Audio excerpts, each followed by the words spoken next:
Hello friends, welcome to the Lotus Point. आज की इस वीडियो में सीखने वाले हैं जीएसटी या 9C कैसे फाइल करते हैं। हमने हमारी पिछली वीडियो में जीएसटी या 9 कैसे फाइल करते हैं उसको प्रैक्टिकली बताया था। अगर आपने अभी तक उस वीडियो को नहीं देखा है तो आप पहले उस वीडियो को देख लीजिए, जिससे जीएसटी या 9C जो रिकंसिलिएशन स्टेटमेंट होता है उसे फाइल करने में आपको आसानी होगी। सबसे पहले हमें यह समझना होगा कि जीएसटी या 9C क्या होता है, उसे इजी लैंग्वेज में समझने की कोशिश करते हैं। इसका सीधा मतलब अपने डेटा को बुक्स एंड जीएसटी या 9 के डेटा के साथ रिकंसाइल करना होता है, जिसमें जो भी डिफरेंस आ रहा है उसे 9C में एक्सप्लेन किया जाता है।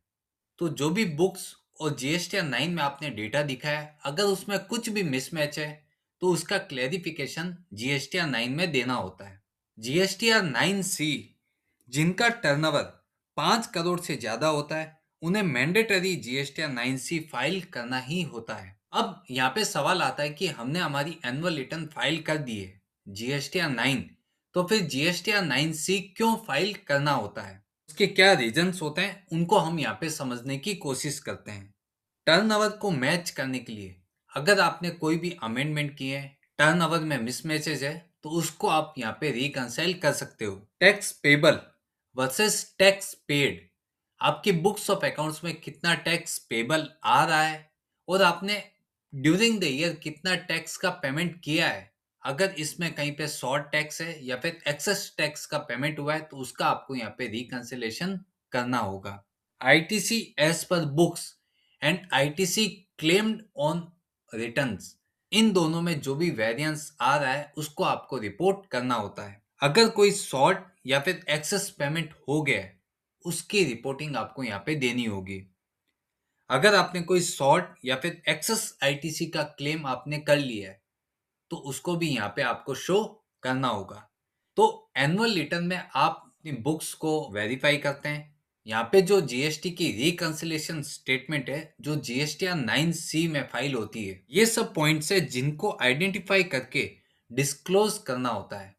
इसके लिए हमें जीएसटी या 9 के साथ जीएसटी या 9C भी फाइल करना होता है।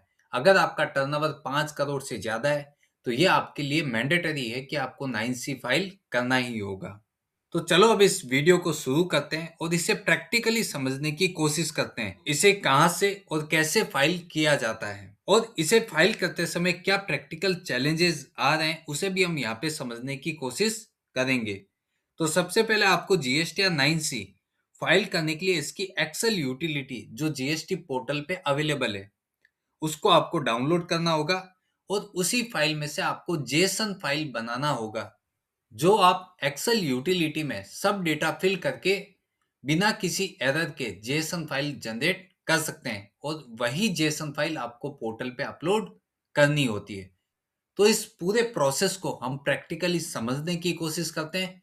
अगर आपने उससे पहले जीएसटी या 9 कैसे फाइल करते हैं वह आपको नहीं आता है तो आप हमारी प्रीवियस वीडियो देख सकते हैं, जिसमें पूरा पॉइंट वाइज मैंने ब्रीफ किया है कि जीएसटी या 9 कैसे फाइल करते हैं और किन किन के लिए ये फाइल करना मैंडेटरी होता है। तो अब इस वीडियो में आगे बढ़ते हैं। तो सबसे पहले हम ये समझते हैं कि जीएसटी या 9C जो ऑफलाइन यूटिलिटी के द्वारा ही फाइल किया जा सकता है।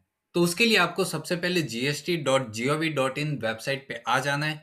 यहाँ पे डाउनलोड्स के ऊपर आपको टिक करना है, यहाँ पे ऑफलाइन टूल्स और यहाँ पे जीएसटी या 9C ऑफलाइन टूल्स, इसके ऊपर आपको टिक करना है।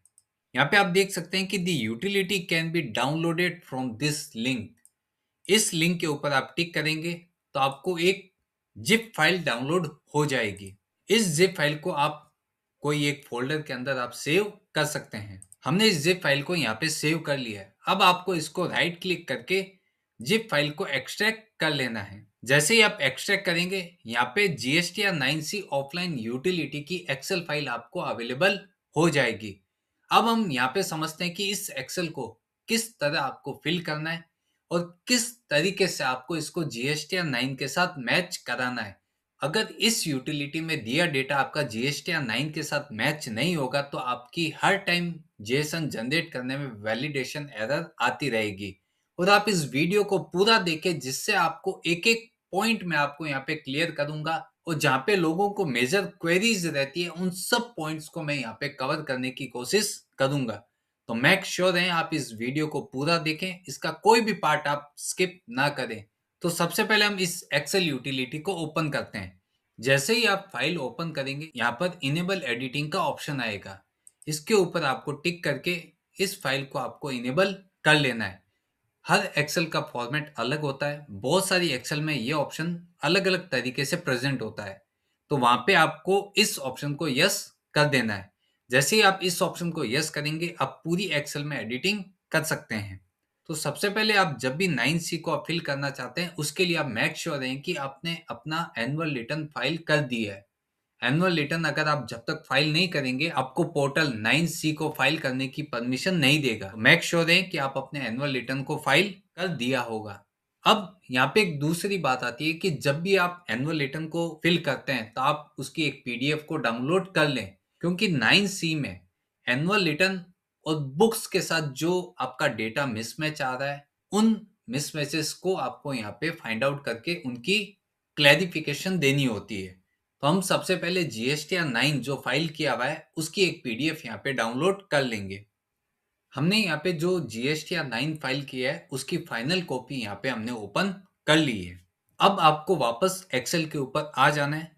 सबसे पहला टैब होता है होम टैब, जहाँ पे आपको अपनी कंपनी का जीएसटी नंबर और आप कौन से ईयर के लिए अपना 9C फाइल कर रहे हैं उसको आपको यहाँ पे सेलेक्ट कर लेना है। उसके बाद यहाँ पे आपको प्रोसीड टू फिल डिटेल्स के ऊपर टिक करना है। ध्यान रहे कि आपको हर टैब के अंदर जो डेटा आपसे रिलेट करता हो उन सब डिटेल्स को आपको डाल के हर शीट को आपको वैलिडेट करना होता है।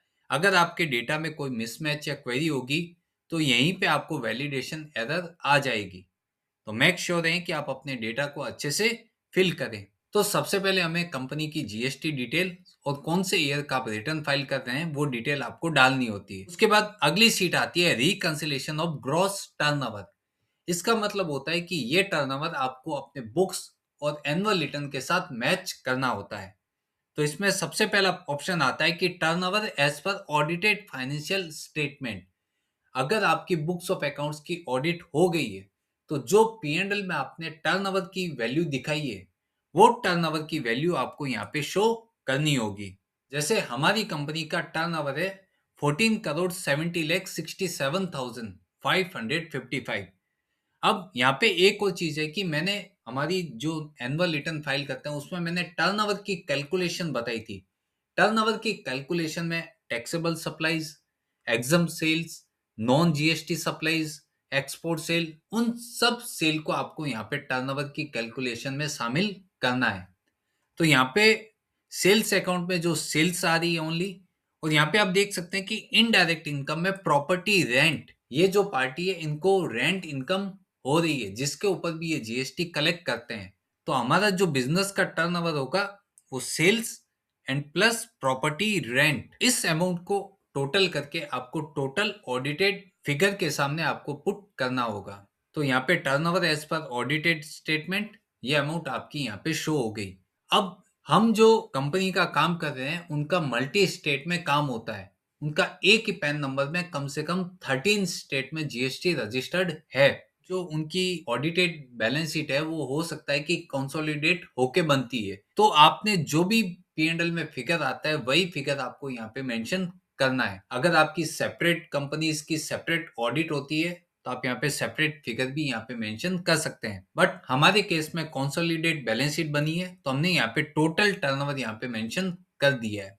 उसके बाद यहाँ पे बहुत सारे ऑप्शंस आते हैं जैसे अनबिल्ड रेवेन्यू, अनएडजस्टेड एडवांसेस अगर कुछ आए हुए हैं, डीम्ड सप्लाई अगर कुछ हुई हुई है। इन ऑप्शंस को मैंने जीएसटीआर 9 में ब्रीफ करके बताया। अगर आपने अभी तक वो वीडियो नहीं देखी है तो आप पहले जीएसटीआर 9 से कंसेप्ट क्लियर कीजिए, उसके बाद ही आप जीएसटीआर 9C को समझ पाएंगे। उसके बाद यहाँ पे credit note issue after the end of financial year but reflected in annual returns, ये सब पॉइंट्स है। अगर आपने कुछ डिस्काउंट इश्यू किए हैं, अगर आपका टर्नओवर जून 2017 से पहले का है, कुछ अनबिल्ड रेवेन्यू है जो आपने फाइनेंशियल ईयर एंड तक जनरेट किए हैं, तो ये सब चीजें अगर आपके बुक्स ऑफ अकाउंट्स में है तो आपको यहाँ पे डिक्लेयर करनी होगी। उसके बाद सब चीजों का डिक्लेरेशन आपको देने के बाद यहाँ पे एनुअल टर्नओवर आफ्टर एडजस्टमेंट आपका यहाँ पे शो होगा। सभी एडजस्टमेंट करने के बाद आपका टर्नओवर कितना होता है। उसके बाद यहाँ पे ऑप्शन आता है कि turnover declare in annual return. अब यहाँ पे बहुत लोग गलती कर देते हैं। हम इसके लिए एनुअल रिटर्न को ओपन करते हैं। तो इस टर्नओवर की डिटेल में बहुत जन गलती क्या करते हैं कि यहाँ पे टेबल नंबर 4 में लिखा है कि details of outward and inward supplies made during the year, जिसके ऊपर टैक्स पेड हो चुका है। एंड टेबल नंबर 5 जिसमें अगर आपने कुछ एग्जम्प्ट सप्लाई करी है या फिर कुछ एक्सपोर्ट या फिर एसईजेड यूनिट को सेल किया है, तो उन सब की डिटेल भी आपकी यहाँ पे आ जाती है। तो जो लोग हैं वो टेबल नंबर 5 की जो टोटल आती है, टोटल टर्नओवर, वही वहां पे मेंशन कर देते हैं। बट यहाँ पे ये ध्यान रखना है कि अगर आपके बुक्स ऑफ अकाउंट्स एकदम क्लियर है तो आप ये फिगर ले सकते हैं। बट अगर आपने जीएसटीआर 9 में कुछ अमेंड्स की है, मींस आपकी कोई सप्लाई जिसके ऊपर आपने टैक्स पे करना रह गया है, या फिर आपने उसको जीएसटीआर 1 या फिर 3B में रिपोर्ट नहीं किया है, तो उनका अमेंडमेंट आपको टेबल नंबर 10 और 11 में उनको शो करना होता है। अगर आपने कुछ सप्लाई छूट गई है तो आप उसको इनवॉइस जनरेट करके यहाँ पे उसकी टैक्सेबल वैल्यू ऐड कर सकते हैं। अगर आपने सेल ज्यादा दिखा दी है तो यहाँ पे क्रेडिट नोट इश्यू करके उन सेल को आप डिक्रीज कर सकते हैं। तो उसके बाद यहाँ पे जो आपका टोटल टर्नओवर आता है, जो 5N plus 10 number point less 11 number points, ये जो टर्नओवर होता है यही आपको जीएसटीआर 9C में रिपोर्ट करना होता है। यहाँ पे जो आ रहा है turnover declare in annual return, तो बहुत जन क्या करते हैं कि जो 5N का जो टोटल होता है वही वहां पे दिखा देते हैं। अगर आपके बुक्स में कोई डिस्क्रिपेंसीज नहीं है तो आप ये फिगर ले सकते हैं। बट अगर आपने ड्यूरिंग द ईयर कुछ अमेंडमेंट किया है, कुछ डिडक्शन किया है, तो आपको यही अमाउंट वहां पे शो करनी होगी। मेक श्योर है कि यहाँ पे आपको वही अमाउंट लेके आनी है। अब यहाँ पे आप एक नई चीज और सीख सकते हैं कि जो मेरी कंपनी है वो एक इंडिविजुअल है, बट वैसे ही इनके 13 स्टेट्स में काम होते हैं। इन सभी का डेटा कंसोलिडेट होके बनता है। जो ऑडिटेड रिपोर्ट में टर्नओवर रिपोर्ट हुआ है वो कंसोलिडेट होके बना है, और यहाँ पे जो टर्नओवर आया है वो पर्टिकुलर एक स्टेट का आया है, तो यहाँ पे आपका डिफरेंस खड़ा रहेगा। इस डिफरेंस को बोलते हैं अनरिकंसाइल्ड टर्नओवर। तो हमने शुरू में बात करी थी कि जीएसटीआर 9C क्यों फाइल करना होता है, जिसका यही एक पॉइंट था कि अनरिकंसाइल्ड टर्नओवर अगर कुछ है तो उसको कैसे रिपोर्ट करना है। तो यहाँ पे जो मेरा डिफरेंस आ रहा है वो मुझे सेकंड नंबर सीट में यहाँ पे मेंशन करना होगा कि ये डिफरेंस क्यों आ रहा है, क्योंकि मेरे अदर स्टेट्स की सेल्स भी इसके अंदर इंक्लूड है। आप चाहो तो यहाँ पे सेपरेट स्टेट वाइज सेल भी मेंशन कर सकते हैं कि मेरी पर्टिकुलर अलग अलग स्टेट्स की कितनी सेल्स है, तो ये डिफरेंस आपका यहाँ पे वेरीफाई हो जाएगा। इस सीट को आपको वैलिडेट कर देना है और आगे वाले टैब पे चले जाना है। उसके बाद यहाँ पे ऑप्शन आता है रिकंसिलिएशन ऑफ टैक्सेबल टर्नओवर। वहां पे जो हम बात कर रहे थे वो ओवरऑल जो आपने ऑडिट रिपोर्ट में क्या दिखा है और एनुअल रिटर्न में क्या दिखा है। बट यहाँ पे आता है कि टैक्सेबल टर्नओवर का रिकंसिलिएशन कैसे करना है। तो यहाँ पे एनुअल टर्नओवर जो आपने ऑडिट रिपोर्ट में शो किया है वो आप यहाँ पे दिखाएंगे। उसके बाद वैल्यू ऑफ एग्जम्प्टेड या नील रेटेड अगर कोई सप्लाई है वो आपकी यहाँ पे शो करनी होगी। जीरो रेटेड अगर सप्लाई की है वो यहाँ पे आ जाएगी। Supplies on which tax is to be paid by recipient on reverse mechanism, तो उसकी अमाउंट भी आप यहाँ पे शो कर देंगे। इस तरह आपका जो टैक्सेबल टर्नओवर है आफ्टर एडजस्टमेंट कितना आ रहा है, और आपने taxable turnover as per GSTR 9 में कितना शो किया है, यहाँ पे वही आपको टर्नओवर दिखाना है जो अभी हमने बात करी कि आफ्टर एडजस्टमेंट आपका जो फाइनल टर्नओवर आ रहा है वही आपकी टैक्सेबल वैल्यू है। अगर आपका बिजनेस का नेचर ऐसा है कि जहाँ पे tax free non GST supply भी इंक्लूड है, तो यहाँ पे जो 4 नंबर पॉइंट था कि टैक्सेबल सप्लाईज, तो आप यहाँ पे मैनुअली वर्किंग करके भी अपनी कैलकुलेशन ला सकते हैं कि टोटल टैक्सेबल सप्लाई कितनी है। अगर उनमें मैंने कुछ अमेंडमेंट किया है तो वो अमाउंट आपकी यहाँ पे ऐड हो जाएगी और उसी अमाउंट को आपको यहाँ पे शो करना होगा। यहाँ पे भी जो डिफरेंस आ रहा है उस डिफरेंस को आपको अगली सीट में यहाँ पे डिस्क्लोज करना होगा कि ये अनरिकंसाइल्ड जो अमाउंट आ रही है वो किस वजह से आ रही है। अब इसके बाद आपको नेक्स्ट स्टेप पे चले जाना है। अब यहाँ पे क्या कह रहा है कि रिकंसिलेशन ऑफ टैक्स पेड। अब यहाँ पे आपने जो भी ड्यूरिंग द ईयर सेल करी है उसका आपको यहाँ पे रेट वाइज ब्रेकअप देना है। आपने 5% में कितना सेल किया, 12% में कितना किया, 18% में कितना किया, 28% में, या जो भी रेट्स आपके बिजनेस के लिए एप्लीकेबल है, आपको यहाँ पे रेट वाइज सेल्स को डिफाइन करना है। यहाँ पे जो भी आपका टैक्सेबल टर्नओवर होता है उसको आपको ये टेबल नंबर 7 में यहाँ से आपको मैच करना होता है। ये अमाउंट और यहाँ पे जो आप टैक्सेबल टर्नओवर दिखा रहे हैं उनकी अमाउंट यहाँ पे आपकी मैच होनी चाहिए। उसके बाद आपने जो टैक्स यहाँ पे कैलकुलेट किया है वो टैक्स आप यहाँ पे शो कर सकते हैं। उसके बाद यहाँ पे आता है कि total amount to be paid as per table above A to O. आपने कितनी अमाउंट जो यहाँ पे दिखाई है उन सबको समराइज करके यहाँ पे शो कर देता है। अब यहाँ पे आता है कि total amount payable as declare in annual return. यहाँ पे भी वही मिस्टेक होती है, जो आप सेल्स का टर्नओवर लेते हैं वहीं से आप टैक्स का अमाउंट ले आते हैं, जबकि वो एकदम गलत है। आपको यहाँ पे क्या कह रहा है कि total amount payable as declare in annual return. Total amount payable कितना है, तो उसके लिए आपको यहाँ पे एनुअल रिटर्न पे आना है। यहाँ पे टेबल नंबर 9 जहाँ पे टैक्स पेबल क्लियरली लिखा है कि आपका टैक्स पेबल कितना आ रहा है आईजीएसटी, सीजीएसटी एंड एसजीएसटी में, वही टैक्स पेबल की अमाउंट आपको यहाँ पे मेंशन करनी है। अगर आपके बुक्स में कोई अमेंडमेंट नहीं है तो यही अमाउंट आपको यहाँ पे पुट करनी होगी। अगर आपने कुछ टेबल नंबर 10 और 11 में कुछ अमेंडमेंट किया है जिसका इम्पैक्ट आपका टेबल नंबर 14 पे दिखता है, अगर आपने कुछ टेक्स्ट को ऐड किया है तो आपको वही सेम अमाउंट उसी हेड में ऐड करनी होगी। अगर आपने टैक्स डिक्रीज किया है तो उसी हेड में आपको टैक्स को डिक्रीज करना होगा। यहाँ पे जो भी टैक्स पेबल में अमाउंट आ रही है उसके साथ आपको, अगर आपने शॉर्ट टैक्स का पेमेंट किया है तो यहाँ पे आपको सेम अमाउंट ऐड करना होगा। अदरवाइज अगर आपने एक्सेस सेल रिपोर्ट करी है तो उसका टैक्स आपको यहाँ पे रिड्यूस करना होगा। तो यहाँ पे भी आपको ये ध्यान रखना है कि जो टेबल नंबर 9 में जो टैक्स पेबल आ रहा है वही अमाउंट आपको यहाँ पे नहीं रखनी है। आपको जो टेबल नंबर 10 और 11 अपडेट होने के बाद जो अमाउंट आती है वही अमाउंट आपको यहाँ पे पुट करनी है। तो इससे आपका 9C एक ही बार में बिना किसी एरर के वैलिडेट हो जाएगा। यहाँ पे जो भी छोटा मोटा डिफरेंस आता है आप उसको दिखा सकते हैं। अगर आपने शॉर्ट टैक्स का पेमेंट किया तो हो सकता है कि यहाँ पे एक बड़ी अमाउंट भी शो हो, तो उस अमाउंट को आपको यहाँ पे रिपोर्ट करना होगा कि आपने आइदर उसको या तो DRC 03 के थ्रू पेड कर दिया है या फिर आप पे करने वाले हैं। उस वेरिएंस को आप यहाँ पे रिपोर्ट कर सकते हैं। उसके बाद अगले टैब पे आते हैं। यहाँ पे लिखा है कि additional amount payable but not paid due to reason specify under table 6, 8 and 10 above. ऐसी कोई भी एडिशनल अमाउंट जिस पे आपने अभी तक टैक्स का पेमेंट नहीं किया है तो उस अमाउंट को आपको यहाँ पे कौन सी रेट में आता है वह यहाँ पे आपको डिफाइन करना होगा। उसके बाद इस सीट को भी आपको वैलिडेट कर लेना है। उसके बाद यहाँ पे आता है कि reconciliation of net input tax credit. अभी तक हमने रिकंसिलेशन किया जो आउटपुट टैक्स का था, अब रिकंसिलेशन होगा जो इनपुट टैक्स क्रेडिट जो आपने अवेल करी है उसका रिकंसिलेशन कैसे करना होता है।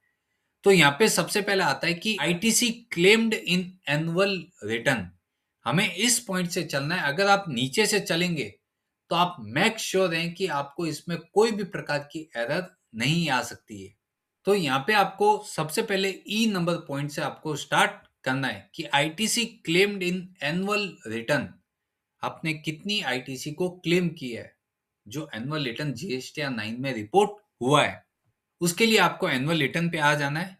यहाँ पे आपका जो टेबल नंबर 7 है उसका J number point net ITC available for utilization, यहाँ पे जो अमाउंट आ रही है इन तीनों का आपको टोटल करके यहाँ पे आपको मेंशन कर देना है। नेट आईटीसी क्लेम्ड इन एनुअल रिटर्न जो टेबल नंबर 7 उसका जे नंबर पॉइंट का जो वैल्यू आ रहा है उन तीनों अमाउंट को आपको ऐड करके, अगर आपके पास केवल आईजीएसटी में है अमाउंट तो आप केवल आईजीएसटी के अमाउंट रख दीजिए।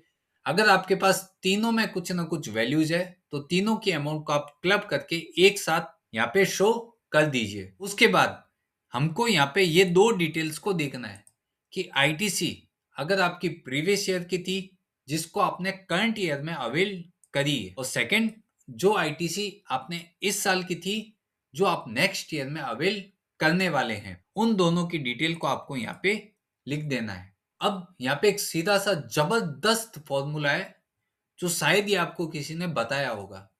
अगर आप इस हिसाब से चलते हैं कि सबसे पहले आपने ई पॉइंट को फिल कर दिया, फिर अगर आपके पास बी और सी नंबर पॉइंट में कुछ अमाउंट है तो उसको आपने फिल कर दिया है, तो यहाँ पे जो भी डिफरेंस आएगा वो डिफरेंस को आपको यहाँ पे पुट कर देना है। अगर आप इसको मैच करना चाहते हैं तो आपकी जो आईटीसी अवेलेबल है, जो बुक्स में एज पर ऑडिटेड अकाउंट्स आपकी कितनी आईटीसी बनती है, उसमें आपने जो प्रीवियस ईयर की आईटीसी क्लेम करी है उसको आप माइनस कर देंगे, और जो नेक्स्ट ईयर में आप क्लेम करने वाले हैं उस अमाउंट को आप ऐड कर देंगे।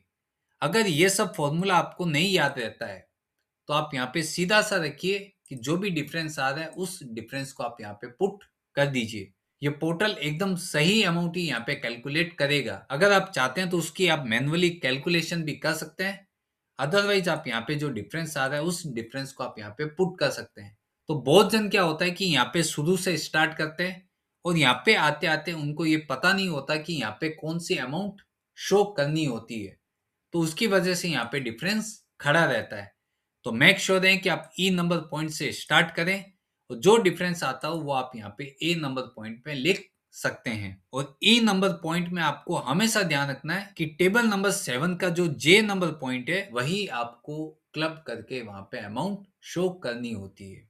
उसके बाद यहाँ पे जो आईटीसी आपने क्लेम करी है उस आईटीसी का आपको यहाँ पे ब्रेकअप देना होगा। तो सबसे पहले जो आईटीसी आपने क्लेम करी वही सेम आईटीसी के अमाउंट आपको यहाँ पे पुट कर देनी है।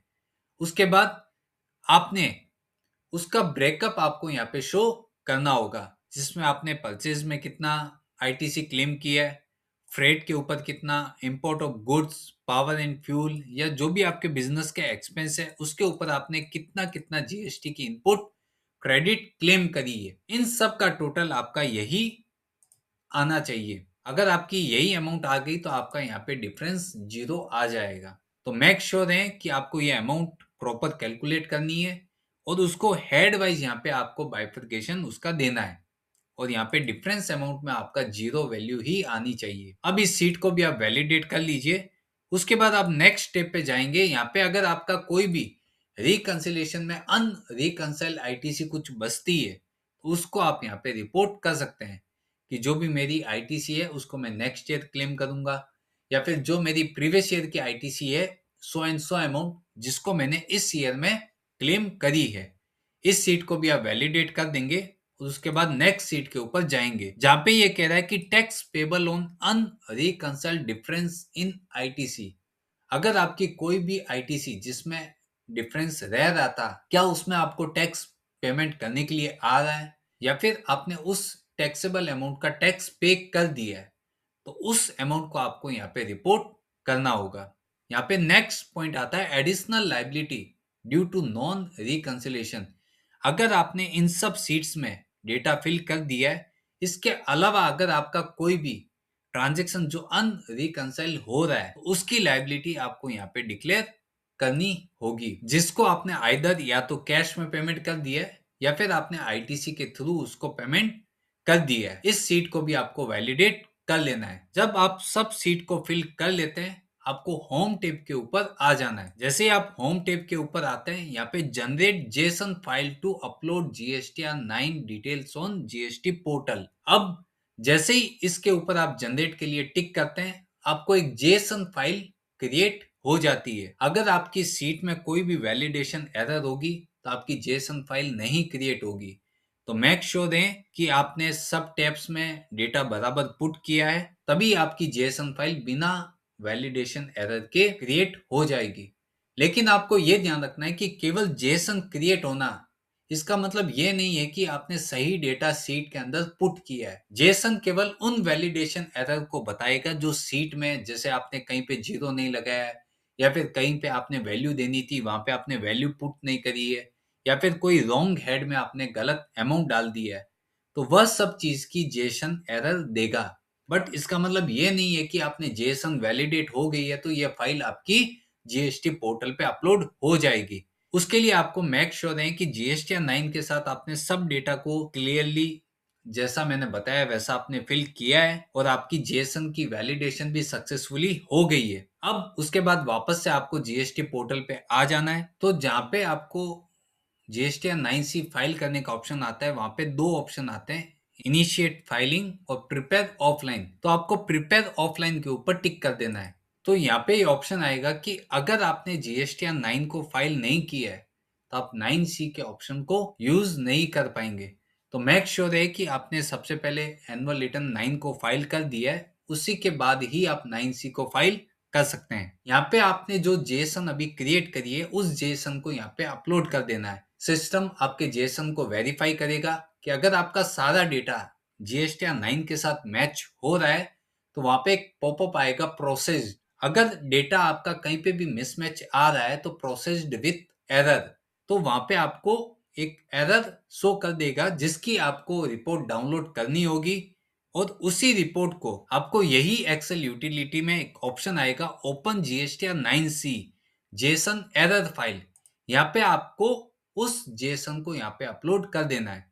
आप जो भी टैब में एरर होगी यहाँ पे आप देख सकते हैं कि उस टैब के रिमार्क में वो आपको एरर शो हो जाएगी। जैसे आप देख सकते हैं कि यहाँ पे ऐसी वैलिडेशन की एरर आपको दिखा देगी। आपको इस एरर को आपको रेक्टिफाई कर देना है। वापस से आपको होम टैब के ऊपर आके जेसन को क्रिएट करके फिर से आपको प्रिपेयर ऑफलाइन और जेसन फाइल को अपलोड कर देना है। यह स्टेप आपको तब तक करना होगा जब तक आपका वहां पे जेसन फाइल का स्टेटस प्रोसीड नहीं आ जाता है। जैसे ही आपका फाइलिंग स्टेटस प्रोसीड आ जाता है, आपको बाहर आके जीएसटीआर 9C के अंदर वापस से टिक कर देना है, जहां पे आप यहाँ पे जो डाउनलोड जीएसटीआर 9C की टेबल वाइज समरी है उसको आप देख सकते हैं। और यहाँ पे आपने अगर अपने बुक्स ऑफ अकाउंट्स को ऑडिटेड किया है तो यहाँ पे आपको बैलेंस शीट, P&L अकाउंट और भी अगर कोई डॉक्यूमेंट है 3CB 3CD उनकी रिपोर्ट्स आपको यहाँ पे अपलोड करनी होगी। अगर आपने बुक्स ऑफ अकाउंट्स का ऑडिट नहीं कराया तो आपको सेल्फ सर्टिफाई करके यहाँ पे बैलेंस शीट एंड P&L की कॉपी यहाँ पे अटैच करनी होगी। उसके बाद सिंपली आपको कंप्यूट लाइबिलिटी करके जीएसटीआर 9C को ओटीपी के थ्रू आप फाइल कर सकते हैं। जेसन अपलोड करते समय कोई भी वैलिडेशन एरर नहीं आई तो आपको directly balance sheet and P&L की कॉपी लगा के इसको ईवीसी के थ्रू फाइल कर देना है। जैसे ही आप फाइल करेंगे आपको एक फाइलिंग का पॉपअप आएगा कि आपका जीएसटीआर 9C सक्सेसफुली फाइल्ड हो गया है। उसका एआरएन नंबर आपको स्क्रीन पे शो हो जाएगा। अगर आप चाहते हैं तो उसका status services return annual return के ऊपर जाके उनका स्टेटस देख सकते हैं। इस वीडियो को बनाने का पर्पज यही था कि बहुत सारी क्वेरीज आ रही थी, सर डेटा अपलोड करते समय कम से कम 1 या 2 बार तो वैलिडेशन एरर आ ही रही है। तो उसके लिए कभी टर्नओवर में मिसमैच आ जाता है या फिर कभी आईटीसी जो आपने क्लेम करी है उसकी वैल्यू में मिसमैच आ जाता है। तो इस वीडियो में मैंने एकदम सिंपल भाषा में आपको ये समझाने की कोशिश करी है कि कौन सा फिगर आपको कहाँ से लेना है और उसको कहाँ पे रखना है। मेक श्योर है कि 9C फाइल करने से पहले आप एनुअल रिटर्न के बारे में अवेयरनेस लें, जिससे आप दोनों रिटर्न को एकदम सही तरीके से फाइल कर सकते हैं। मैंने इस वीडियो में बेसिकली प्रैक्टिकली आपको पूरा एक एक चीज को ब्रीफ किया है। अगर फिर भी आपका इस वीडियो के रिलेटेड कोई भी डाउट्स या क्वेरीज रहती है तो आप हमें बेझिझक होके पूछ सकते हैं, हम उसको डेफिनेटली सॉल्व करने की कोशिश करेंगे। अगर ये वीडियो आपको अच्छी लगी हो तो इसको अधिक से अधिक लोगों तक शेयर कीजिए, जिससे कम समय में वो अपना जीएसटीआर 9 एंड 9C को फाइल कर सकते हैं। Thank you.